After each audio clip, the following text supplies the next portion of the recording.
Hey everybody, Carlos the Insurance Guy here with Expert Insurance Team.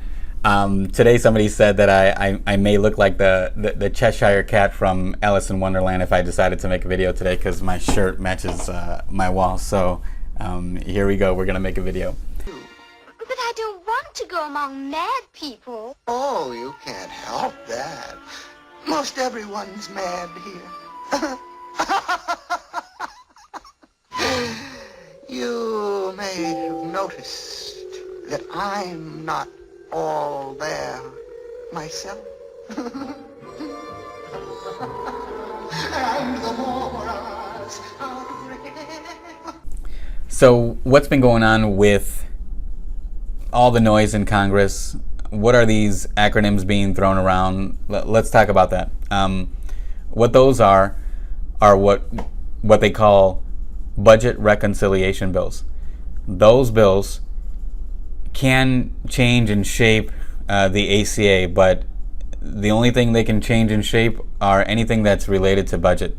So they can change things like the taxes, the penalties, and government spending. So the individual mandate, the employer mandate, subsidies, Medicaid, the Cadillac tax. Those are some of the things that can be changed by these budget reconciliation bills. So the Congress does have the power to change those because that only requires a simple majority from the Senate. So the likelihood, again, of the Republican Congress repealing the law entirely is very unlikely at the moment because they need that supermajority, 60 votes, and they just don't have it at the moment. But they can manipulate, change, shape anything that has to do with budget in the ACA. So let's talk about some of the reasons why so many Republicans and many Democrats want to repeal the ACA. Again, this is just facts. I got very little brain cells, so please, I don't want to lose them. But insurance marketplaces are collapsing. There are a lot of insurance carriers that are jumping ship. They're just not offering individual health insurance at the moment because they're losing a lot of money. That's a fact. CMS, I think, has said that there's going to be about 45 counties as of this date, which is July 20th, 2017, where there will be no insurance carriers available in 2018, which is unfortunate. 1 in 3 counties have only one insurer offering exchange plans, which is unfortunate as well. A lot of the co-op companies that were created to create competition between the major players, I think 18 out of 23 of them have collapsed. They've just failed. Our friends at Flexible Benefit, they mentioned that for every $100 they took in premium, I think they shelled out like $1,000 in payments. So that's definitely not sustainable. That's something that they can't go on with. Some of the other things are premiums are skyrocketing, deductibles are soaring. Those are just facts. I think it's an average of about 25% increase in premiums all across the country, across the exchange. And there is a new kind of uninsured, or let's say underinsured population in the country where they can't afford a lower deductible plan, so they have to go with the most affordable thing out there that has an extremely high deductible, and they can't afford a plan that has a large network of doctors and hospitals, so they have to go with something that's more affordable, a more narrow network, which essentially basically they don't have the coverage that they need. They don't have the providers available that they need. So that's a new kind of uninsured population in the country, which I hear a lot about. Just yesterday, I was at a conference at the Chamber of Commerce here in the town that I live, and I was talking to one of the bankers there, and he said that a few years ago they had a baby and it cost them $250. Now, if they wanted to have another baby, it's going to cost them, a few $1,000s, maybe $6,000 or $7,000. So that's definitely a fact. There's a lot of things that have changed with the premiums and deductibles.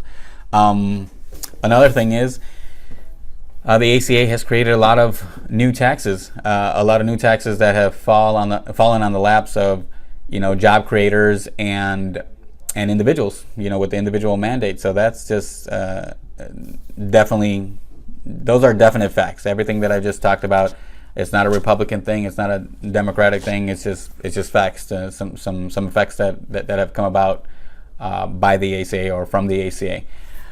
So there are definitely reasons why the ACA needs to be fixed, but there's definitely reasons why the ACA has to stay. Some of the other feelings that are felt by the Republicans are things like they feel that the federal government has too much power over our lives. What they want to do is they want to give control back to the states. They say that the states know more intimately what their population is like, and they're the ones that should be making these types of decisions on healthcare. They have a sense that there's too many rules and regulations from the ACA. There's over 45,000 pages in the ACA. They say those are too many rules to follow. That inhibits freedom. That inhibits innovation. That's the way it's left the market. There's not enough freedom. There's not enough.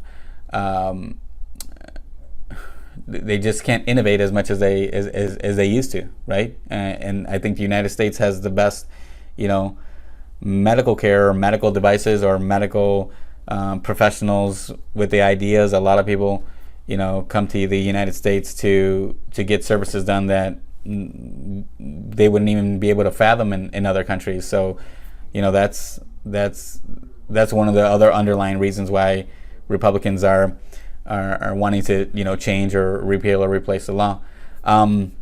What else? They also feel that prices can be driven down if they allow insurance companies to sell across state lines, and right now the ACA just is not able to do that.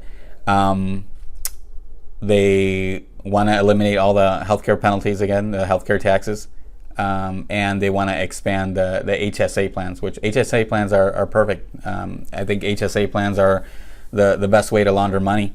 You can put money in there, pre-tax. The interest that grows in those accounts are tax-free as well. And then when it's time to take the money out, that's free of taxes as well. So it's one of the best ways for retirement, and you can use that money to pay for any health insurance bills or health insurance costs that you may have. So that's a good thing. They want to make HSA plans unlimited. They want you to be able to deposit as much money as you can in there, which is great. But some pros and some cons to that. But anyways, that's the video I wanted to make today. I'm the Cheshire Cat.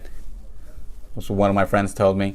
I hope everybody is doing okay. I hope that you took something away from this video. Again, I just tried to present the facts. It's not my place to have an opinion. Everybody has different situations in their lives, and the bill affects them one way, and the bill and affects another way. So, anyways, that's what we're here for.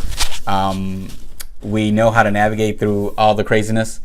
We can help you figure out what's best for you, whether it's an ACA plan or a non-Obamacare plan. So don't hesitate to call me, or my wife Mary, who's on board now, or any one of my teammates here at Expert Insurance Team and Healthcare Solutions Team. We're here to help you out every day in any way possible. 48 states, 8 or 9 different languages. We're available anytime. All right, guys, take care, and I hope to talk to you soon. Bye-bye.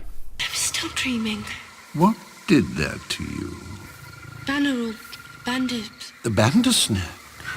Well, I'd better have a look. What are you doing? It needs to be purified by someone with evaporating skills, or it will fester and putrefy. I'd rather you didn't. I'll be fine as soon as I wake up.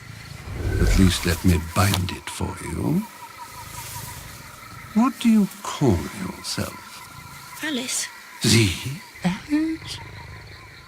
There's been some debate about that. I never get involved in politics.